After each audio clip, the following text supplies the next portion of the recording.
Well, switching gears here, after years of delays and extensions, the deadline has finally arrived. We're talking about those real IDs, and starting today, you will need that gold star on your license to fly domestically or enter a federal building unless you have an alternative form of identification like a passport.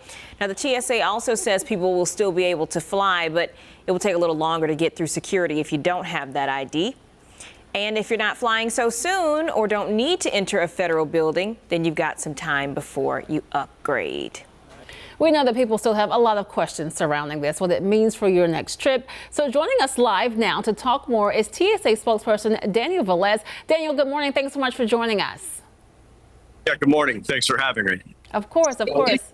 So we are learning now that people can get through to TSA without having a real ID. What does that process look like? Yeah, so it's going to vary from airport to airport, but what we're basically doing in most airports across the country is we have a transportation security officer ahead of the travel document checker, and that TSO is asking passengers if they're real ID compliant. If they are, they can go right on through, and if they're not, they're being directed into another lane, and they have to go through an additional screening process. Do the people, when they come in, do they have to bring any special documents? Do they have some things in hand if they know I don't have that real ID quite yet? No, once you inform the TSO that you do not have a real ID or a compliant identification, you're just going to be directed into another lane. It doesn't matter what other type of ID you have. If it's something that's not real ID compliant, you will have to go through additional security screening. And Daniel, can you tell us how having a real ID actually helps the process for those going through the airport, going through those security lines? How does having this versus your regular driver's license help you guys? Well, it makes sure that when people are coming through security that they are who they say they are. That's what this whole thing is about. The 2005 Real ID Act was to ensure that state-issued driver's licenses were a little bit more vetted. So these are vetted driver's licenses, and when you come through and you're presenting your real ID, we know exactly who you are. We know that you're the person who has that boarding pass, and we know who is actually going to be on the aircraft.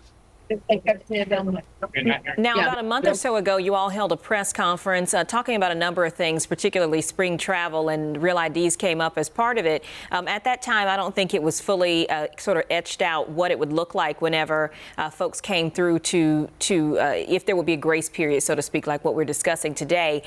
There was also talk about whether or not it would be overwhelming for TSA as those folks came through. Have you seen a lot of people coming through so far this morning that don't have the required documents, and how has your team sort of prepared itself, given perhaps a limited amount of time for the changes that you're now having to implement?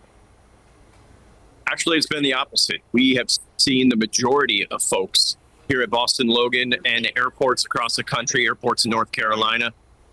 The majority of folks are either presenting a real ID or some form of an acceptable ID. We're having very few people being directed into additional screening. So that's the good news. All across the country, this has gone off very smoothly. And I think it's worth reiterating. What about those who are traveling with children, those who may have their military ID? What does the process look like for them? So if you have children, you don't have to worry about them as far as real ID. Real ID is for adults 18 and older. If you're a military family, as long as you have your military ID and your dependent IDs for the rest of your family, you're good to go. Excellent. Daniel, thank you so much for your time. Actually, I want to ask you one more question. What about those who have pre-check? Somebody may say, oh, well, I have pre-check, or I have clear or global entry. How does this relate to them? Yeah, so as far as those individuals, they will still have to present some form of real ID. TSA pre-check customers will still enjoy not having to take off their belt, their jackets, and being in their own separate lane, but they're still going to have to show that travel document checker a real ID. Same with clear. Excellent. All right, Daniel, thank you so much for joining us. We really appreciate your time this morning. Thank you. So we're going to be talking a lot about real ID today, but good to know that there's that grace period for those who don't have it. You can still show up to the airport for your flight, but just give yourself some extra time to do so.